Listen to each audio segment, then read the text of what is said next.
السلام علیکم ورحمۃ اللہ وبرکاتہ۔ امید ہے آپ تمامی حضرات خیر و عافیت کے ساتھ ہوں گے۔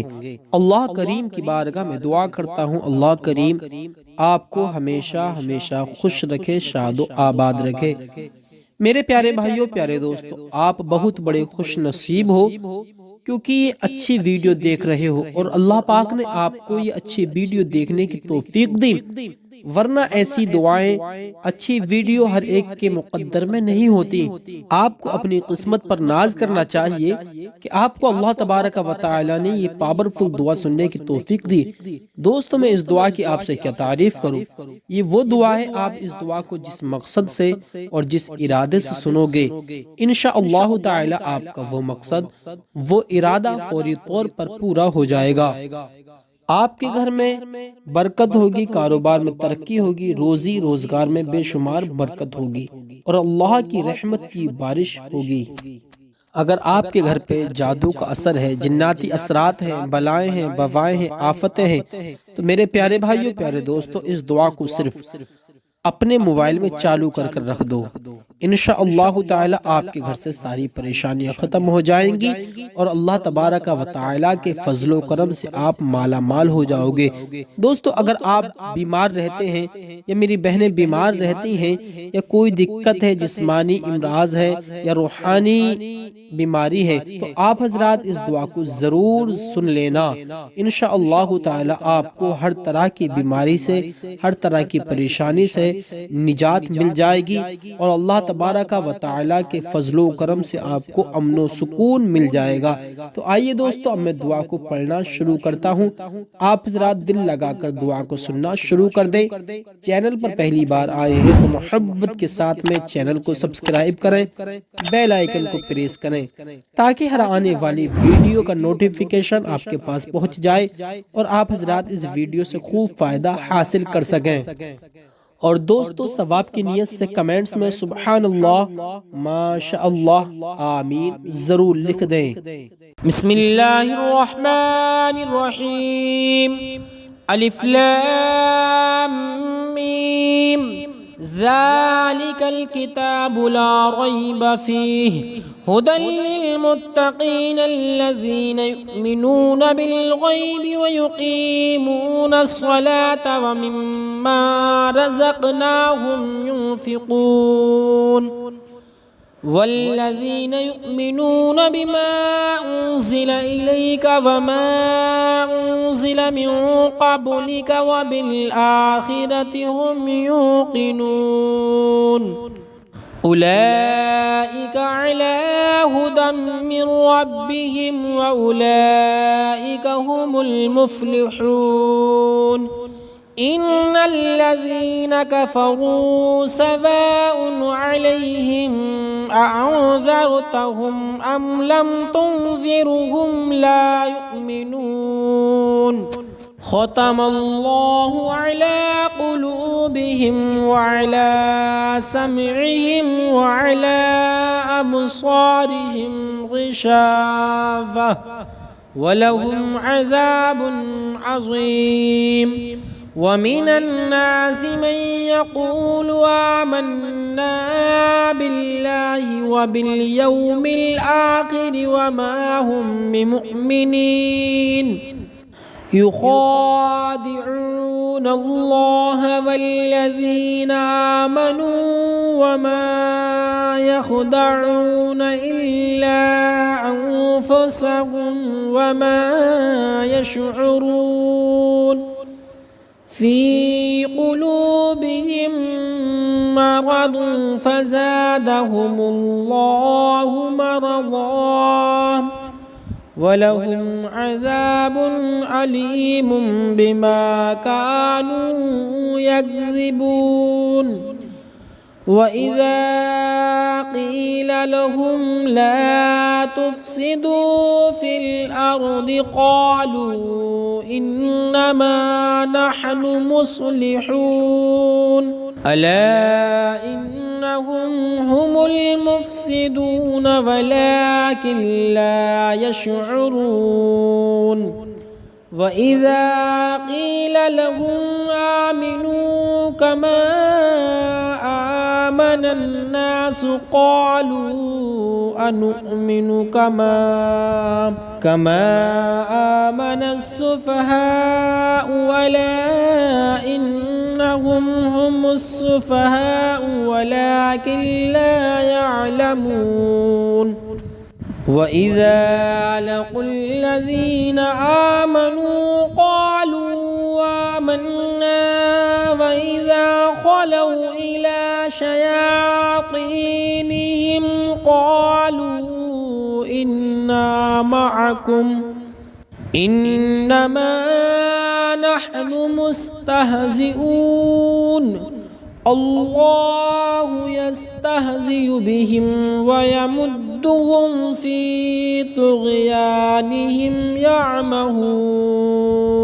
أولئك الذين اشتروا الضلالة بالهدى فما ربحت تجارتهم وما كانوا مهتدين مثلهم كمثل الذي استوقد نارا فلما أضاءت ما حوله ذهب الله بنورهم وتركهم في ظلمات لا يبصرون صم بكم عمي فهم لا يرجعون أو كصيب من السماء فيه ظلمات ورعد وبرق يجعلون أصابعهم في آذانهم من الصواعق حذر الموت والله محيط بالكافرين يكاد البرق يخطف أبصارهم كلما أضاء لهم مشوا فيه وإذا أظلم عليهم قاموا ولو شاء الله لذهب بسمعهم وأبصارهم إن الله على كل شيء قدير يا أيها الناس اعبدوا ربكم الذي خلقكم والذين من قبلكم لعلكم تتقون الذي جعل لكم الأرض فراشا والسماء بناء وأنزل من السماء ماء فأخرج به من الثمرات رزقا لكم فلا تجعلوا لله أندادا وأنتم تعلمون وإن كنتم في ريب مما نزلنا على عبدنا فأتوا بسورة من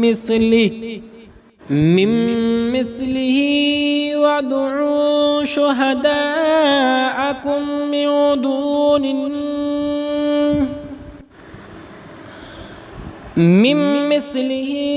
وادعوا شهداءكم من دون الله إن كنتم صادقين فإن لم تفعلوا ولن تفعلوا فاتقوا النار التي وقودها الناس والحجارة أعدت للكافرين وبشر الذين آمنوا وعملوا الصالحات أن لهم جنات تجري من تحتها الأنهار كلما رزقوا منها من ثمرة رزقا قالوا هذا الذي رزقنا من قبل وأتوا به متشابها ولهم فيها أزواج مطهرة وهم فيها خالدون إن الله لا يستحيي أن يضرب مثلا ما بعوضة فما فوقها فأما الذين آمنوا فيعلمون أنه الحق من ربهم وأما الذين كفروا فيقولون ماذا أراد الله بهذا مثلا يضل به كثيرا ويهدي به كثيرا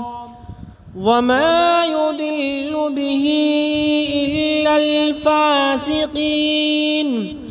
الذين ينقضون عهد الله من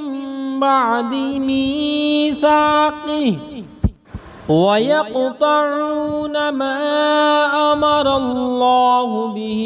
أن يوصل ويفسدون في الأرض أولئك هم الخاسرون كيف تكفرون بالله وكنتم أمواتا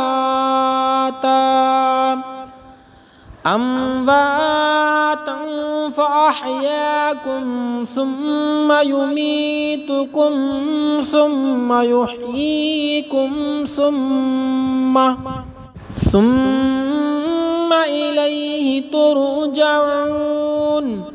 هو الذي خلق لكم ما في الأرض جميعا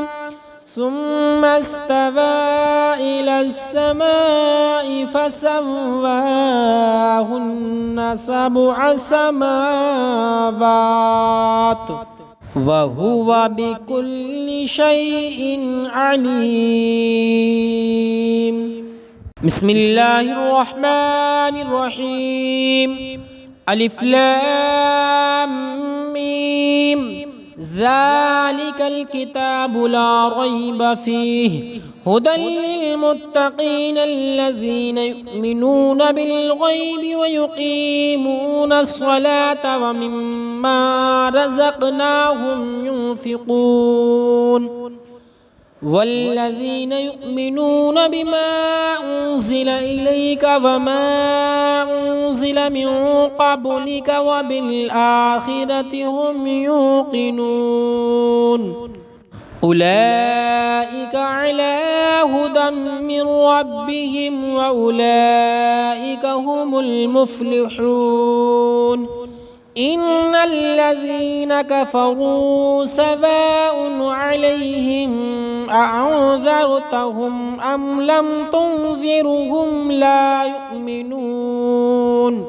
ختم الله على قلوبهم وعلى سمعهم وعلى أبصارهم غشاوة ولهم عذاب عظيم ومن الناس من يقول آمنا بالله وباليوم الآخر وما هم بمؤمنين يخادعون الله والذين آمنوا وما يخدعون إلا أنفسهم وما يشعرون في قلوبهم مرض فزادهم الله مرضا ولهم عذاب أليم بما كانوا يكذبون وإذا قيل لهم لا تفسدوا في الأرض قالوا إنما نحن مصلحون ألا إنهم هم المفسدون ولكن لا يشعرون وإذا قيل لهم آمنوا كما آمن الناس قالوا أنؤمن كما آمن السفهاء ألا إنهم هم السفهاء ولكن لا يعلمون وإذا لقوا الذين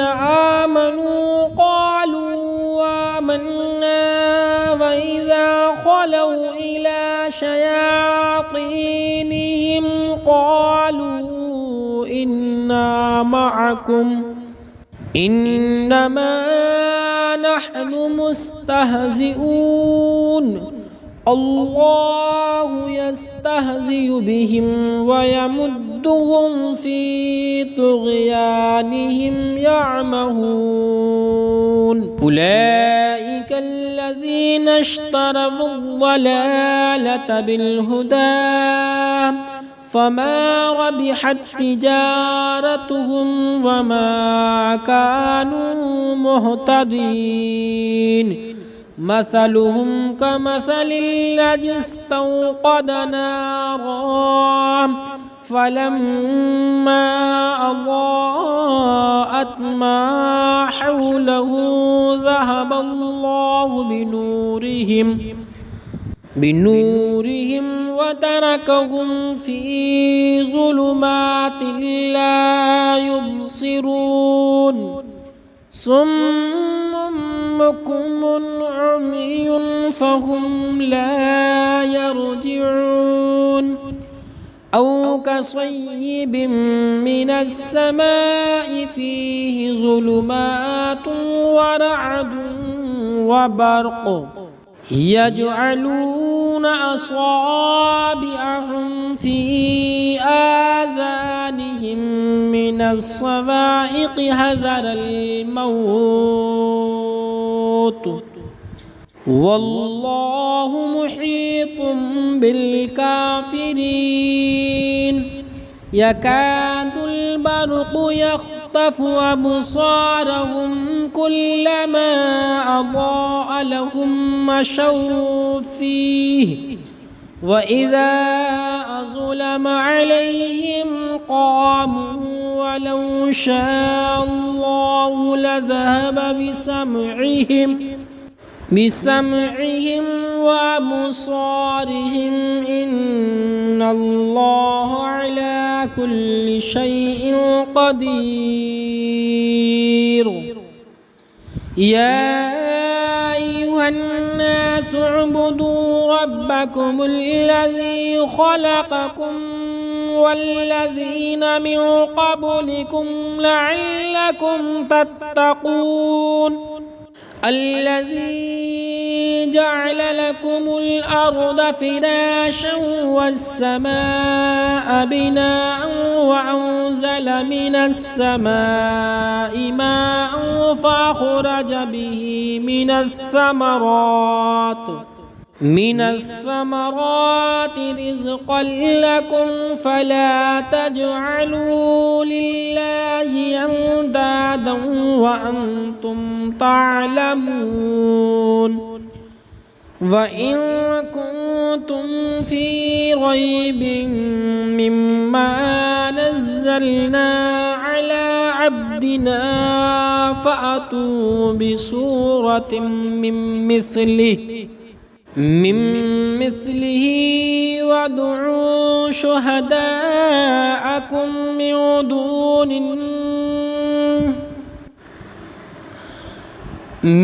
مثله وادعوا شهداءكم من دون الله إن كنتم صادقين فإن لم تفعلوا ولن تفعلوا فاتقوا النار التي وقودها الناس والحجارة أعدت للكافرين وبشر الذين آمنوا وعملوا الصالحات أن لهم جنات تجري من تحتها الأنهار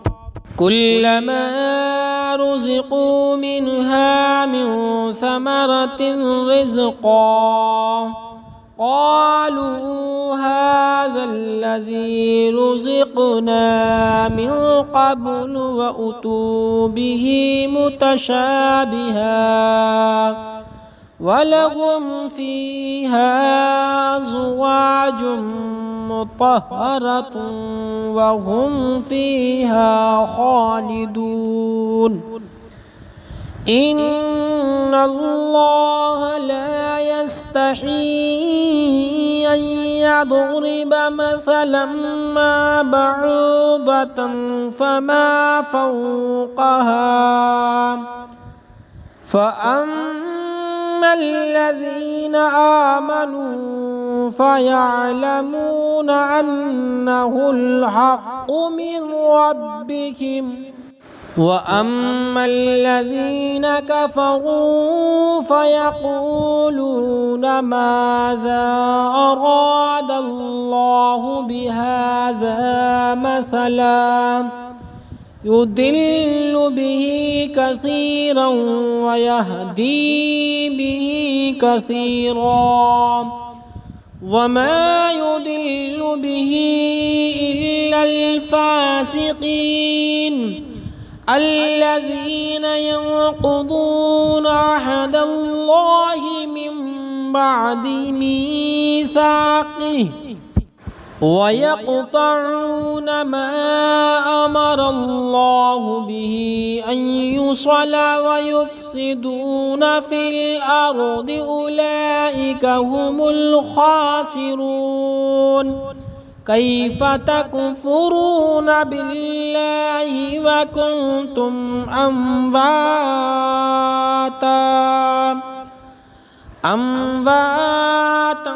فأحياكم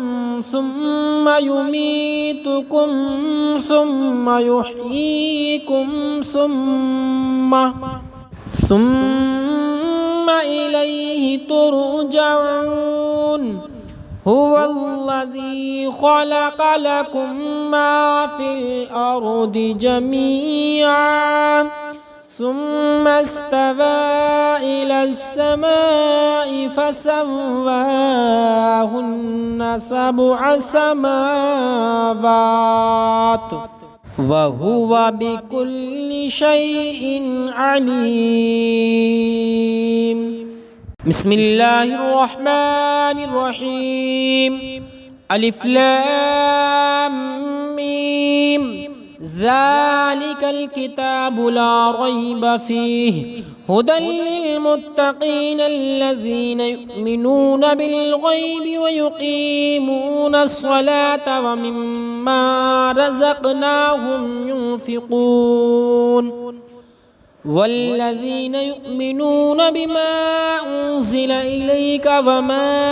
أنزل من قبلك وبالآخرة هم يوقنون أولئك على هدى من ربهم وأولئك هم المفلحون. إن الذين كفروا سواء عليهم أأنذرتهم أم لم تنذرهم لا يؤمنون ختم الله على قلوبهم وعلى سمعهم وعلى أبصارهم غشاوة ولهم عذاب عظيم. ومن الناس من يقول آمنا بالله وباليوم الآخر وما هم بمؤمنين يخادعون يخادعون الله والذين آمنوا وما يخدعون إلا أنفسهم وما يشعرون في قلوبهم مرض فزادهم الله مرضا ولهم عذاب أليم بما كانوا يكذبون وإذا قيل لهم لا تفسدوا في الأرض قالوا إنما نحن مصلحون ألا إنهم هم المفسدون ولكن لا يشعرون وإذا قيل لهم آمنوا كما آمن الناس قالوا أنؤمن كما آمن السفهاء ألا إنهم هم السفهاء ولكن لا يعلمون وإذا لقوا الذين آمنوا قالوا آمنا وإذا خلوا إلى شياطينهم قالوا إنا معكم إنما نحن مستهزئون الله يستهزئ بهم ويمدهم في طغيانهم يعمهون أولئك الذين اشتروا الضلالة بالهدى فما ربحت تجارتهم وما كانوا مهتدين مثلهم كمثل الذي استوقد نارا فلما أضاءت ما حوله ذهب الله بنورهم وتركهم في ظلمات لا يبصرون صم بكم عمي فهم لا يرجعون أو كصيب من السماء فيه ظلمات ورعد وبرق يجعلون أصابعهم في آذانهم من الصواعق حذر الموت والله محيط بالكافرين يكاد البرق يخطف أبصارهم كلما أضاء لهم مشوا فيه وإذا أظلم عليهم قاموا ولو شاء الله لذهب بسمعهم وأبصارهم إن الله على كل شيء قدير يا أيها الناس اعبدوا ربكم الذي خلقكم والذين من قبلكم لعلكم تتقون الذي جعل لكم الأرض فراشا والسماء بناء وأنزل من السماء ماء فأخرج به من الثمرات رزقا لكم فلا تجعلوا لله أندادا وأنتم تعلمون وإن كنتم في ريب مما نزلنا على عبدنا فأتوا بسورة من مثله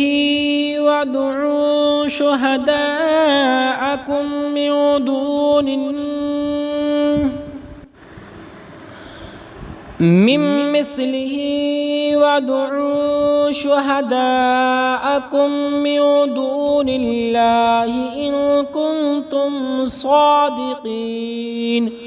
فإن لم تفعلوا ولن تفعلوا فاتقوا النار التي وقودها الناس والحجارة أعدت للكافرين وبشر الذين آمنوا وعملوا الصالحات أن لهم جنات تجري من تحتها الأنهار كلما رزقوا منها من ثمرة رزقا قالوا هذا الذي رزقنا من قبل وأتوا به متشابها ولهم فيها أزواج مطهرة وهم فيها خالدون إن الله لا يستحيي أن يضرب مثلا ما بعوضة فما فوقها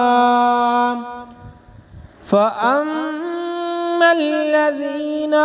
آمنوا فيعلمون أنه الحق من ربهم وأما الذين كفروا فيقولون ماذا أراد الله بهذا مثلا يضل به كثيرا ويهدي به كثيرا وما يضل به إلا الفاسقين الذين ينقضون عهد الله من بعد ميثاقه ويقطعون ما أمر الله به أن يوصل ويفسدون في الأرض أولئك هم الخاسرون كيف تكفرون بالله وكنتم أمواتا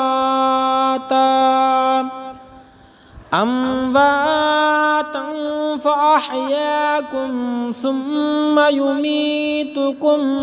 ثم يحييكم ثم إليه ترجعون هو الذي خلق لكم ما في الأرض جميعا ثم استوى إلى السماء فسواهن 7 سماوات وهو بكل شيء عليم بسم الله الرحمن الرحيم ألف لام ميم ذلك الكتاب لا ريب فيه هدى للمتقين الذين يؤمنون بالغيب ويقيمون الصلاة ومما رزقناهم ينفقون والذين يؤمنون بما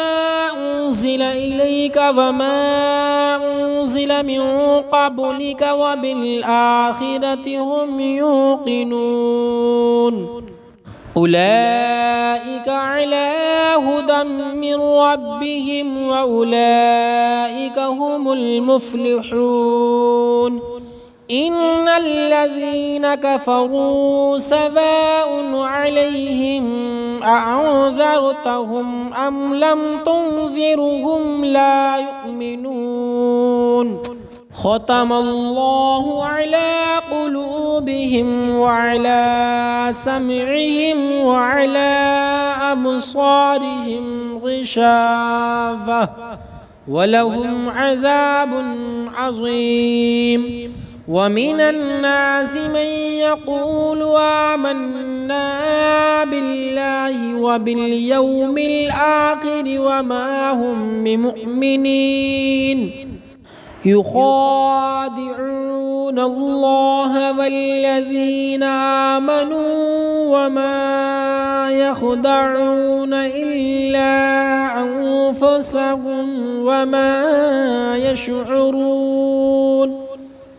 في قلوبهم مرض فزادهم الله مرضا ولهم عذاب أليم بما كانوا يكذبون. وإذا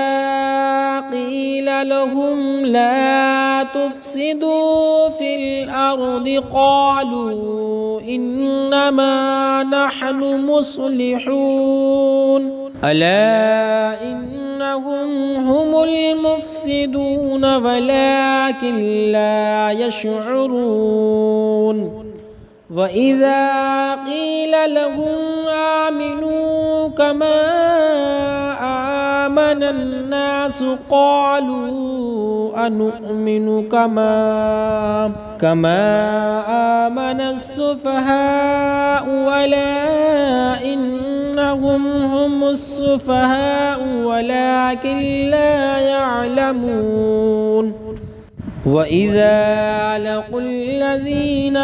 آمنوا قالوا آمنا وإذا خلوا إلى شياطينهم قالوا إنا معكم إنما نحن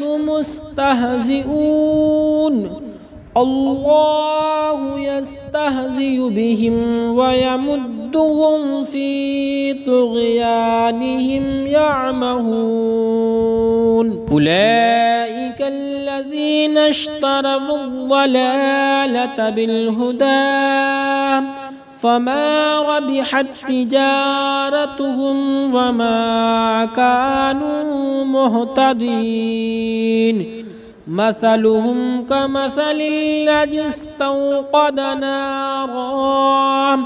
فلما أضاءت ما حوله ذهب الله بنورهم وتركهم في ظلمات لا يبصرون.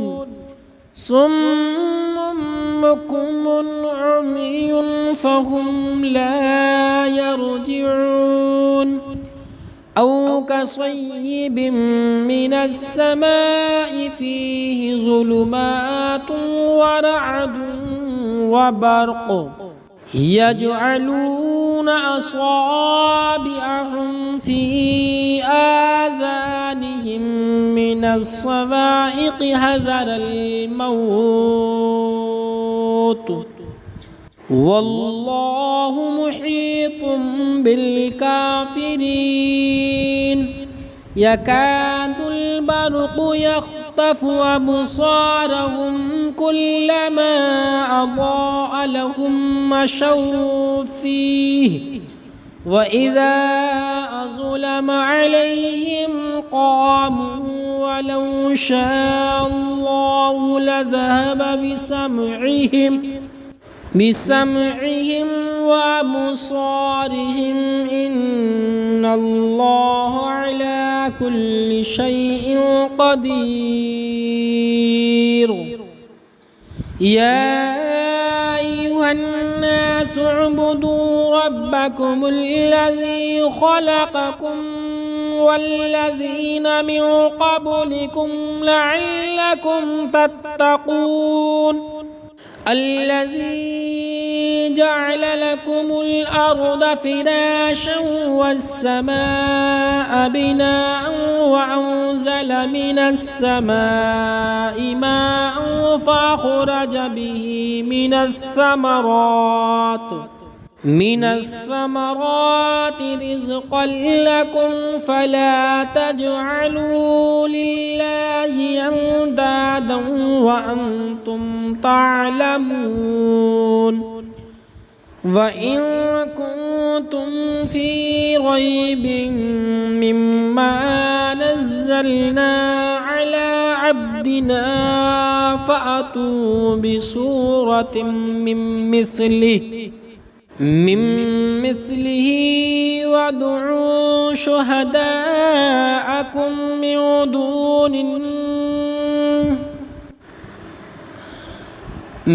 مثله وادعوا شهداءكم من دون الله إن كنتم صادقين فإن لم تفعلوا ولن تفعلوا فاتقوا النار التي وقودها الناس والحجارة أعدت للكافرين وبشر الذين آمنوا وعملوا الصالحات أن لهم جنات تجري من تحتها الأنهار كلما رزقوا منها من ثمرة رزقا قالوا هذا الذي رزقنا من قبل وأتوا به متشابها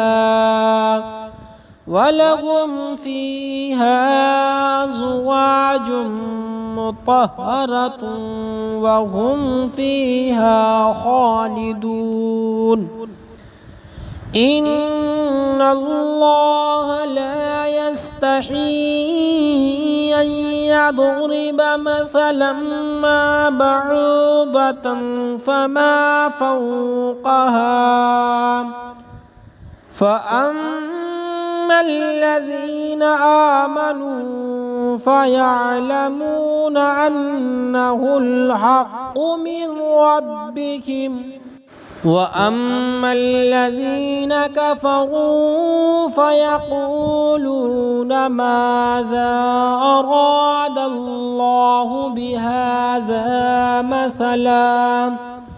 يضل به كثيرا ويهدي به كثيرا وما يضل به إلا الفاسقين الذين ينقضون عهد الله من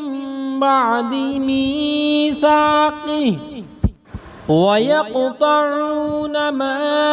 أمر الله به أن يوصل ويفسدون في الأرض أولئك هم الخاسرون كيف تكفرون بالله وكنتم أمواتا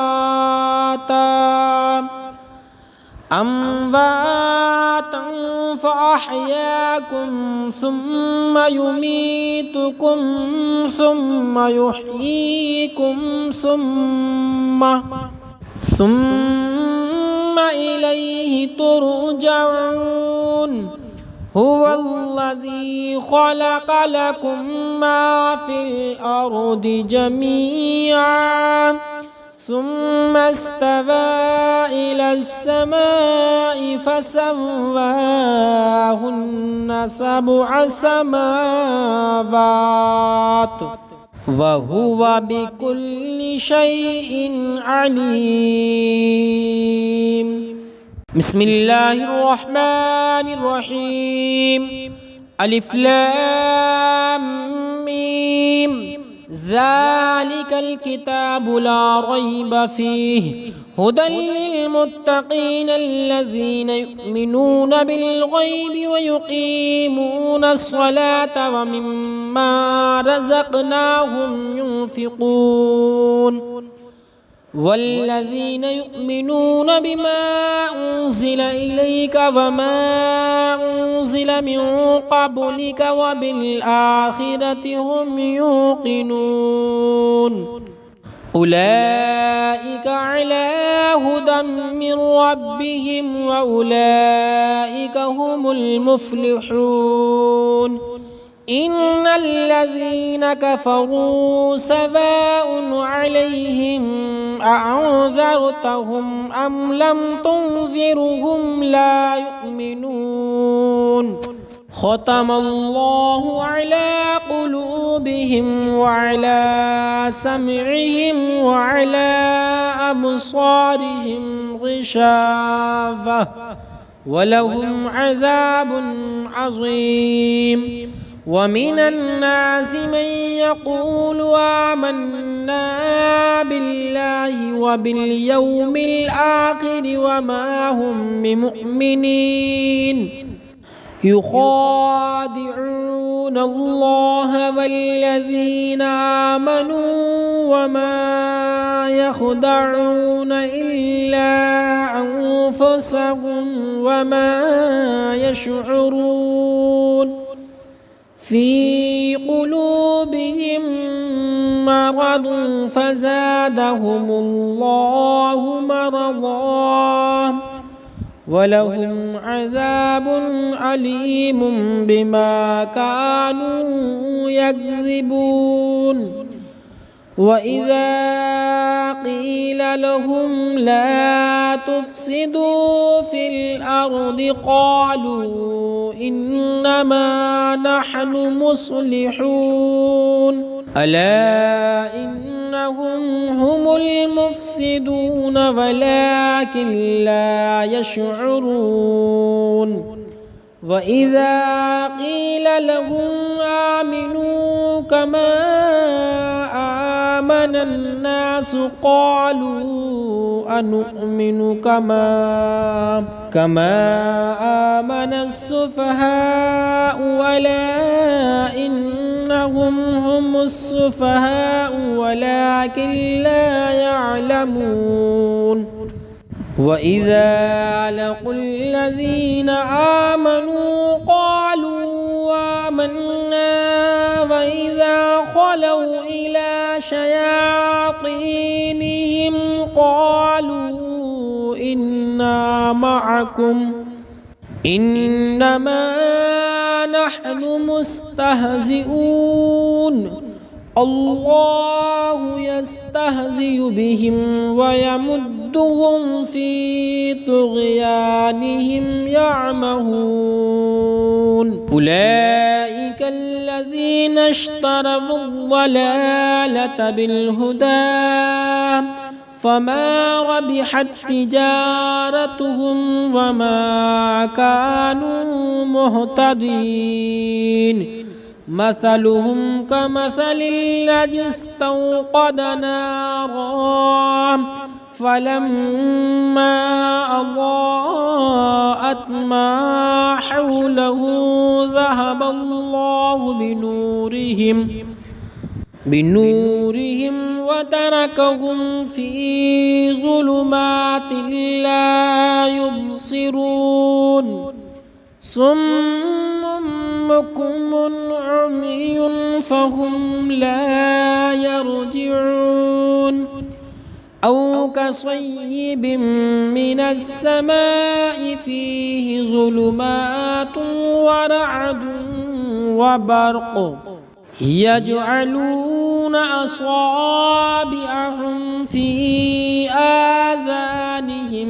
من الصواعق حذر الموت والله محيط بالكافرين يكاد البرق يخطف أبصارهم كلما أضاء لهم مشوا فيه وإذا أظلم عليهم قاموا ولو شاء الله لذهب بسمعهم وأبصارهم إن الله على كل شيء قدير. يا أيها الناس اعبدوا ربكم الذي خلقكم والذين من قبلكم لعلكم تتقون. الذي جعل لكم الأرض فراشا والسماء بناء وأنزل من السماء ماء فأخرج به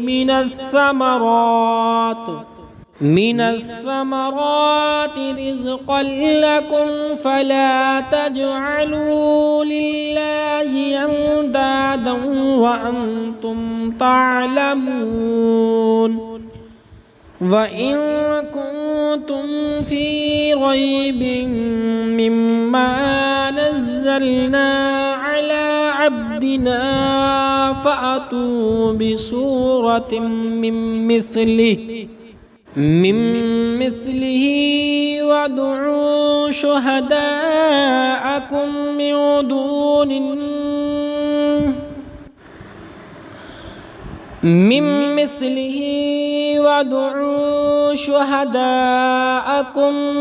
دون الله إن كنتم صادقين. فإن لم تفعلوا ولن تفعلوا فاتقوا النار التي وقودها الناس والحجارة أعدت للكافرين. وبشر الذين آمنوا وعملوا الصالحات أن لهم جنات تجري من تحتها الأنهار كلما رزقوا منها من ثمرة رزقا قالوا هذا الذي رزقنا من قبل وأتوا به متشابها ولهم فيها أزواج مطهرة وهم فيها خالدون.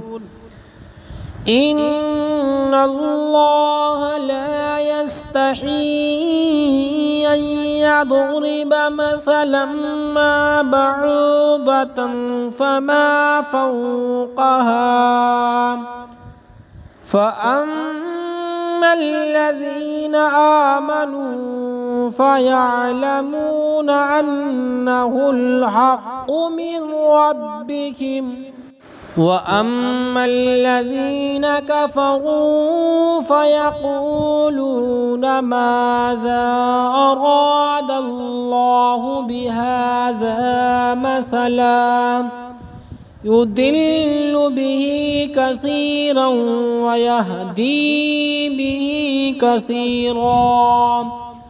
وما يضل به إلا الفاسقين الذين ينقضون عهد الله من بعد ميثاقه ويقطعون ما أمر الله به أن يوصل ويفسدون في الأرض أولئك هم الخاسرون. كيف تكفرون بالله وكنتم أمواتا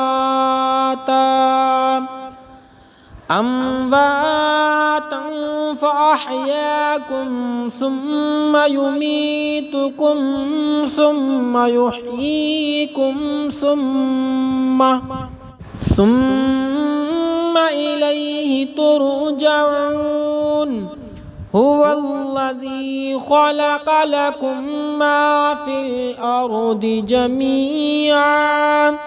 ثم استوى إلى السماء فسواهن 7 سماوات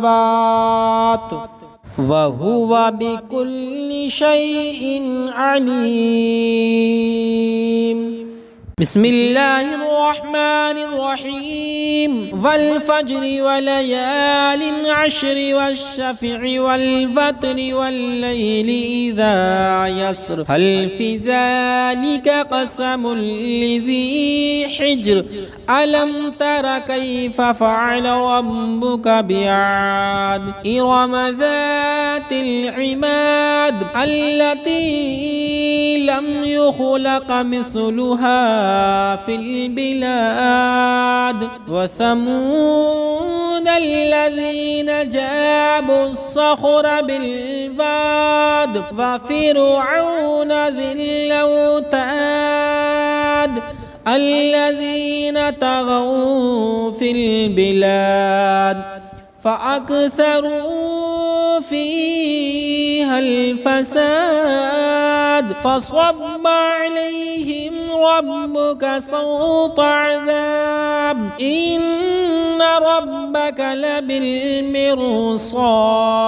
فأما الإنسان إذا ما ابتلاه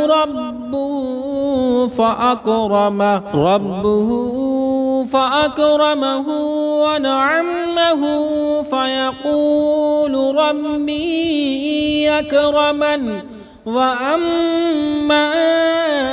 إذا ما ابتلاه فقدر عليه رزقه فيقول ربي أهانن كلا بل لا تكرمون اليتيم ولا تحاضون على طعام المسكين وتأكلون التراث أكلا لما وتحبون المال حبا جما كلا إذا دكت الأرض دكا دكا وجاء ربك والملك صفا صفا وجيء يومئذ بجهنم يومئذ يتذكر الإنسان وأنى له الذكرى يقول يا ليتني قدمت لحياتي فيومئذ لا يعذب عذابه أحد ولا يوثق وثاقه أحد يا أيتها النفس المطمئنة ارجعي إلى ربك راضية مرضية فادخلي في عبادي وادخلي جنتي بسم الله الرحمن الرحيم والفجر وليال عشر والشفع والوتر والليل إذا يسر هل في ذلك قسم لذي حجر ألم تر كيف فعل ربك بعاد إرم ذات العماد التي لم يخلق مثلها في البلاد وثمود الذين جابوا الصخر بالواد وفرعون ذي الأوتاد الذين طغوا في البلاد فأكثروا فيها الفساد فصب عليهم ربك صوت عذاب إن ربك لبالمرصاد فأما الإنسان إذا ما ابتلاه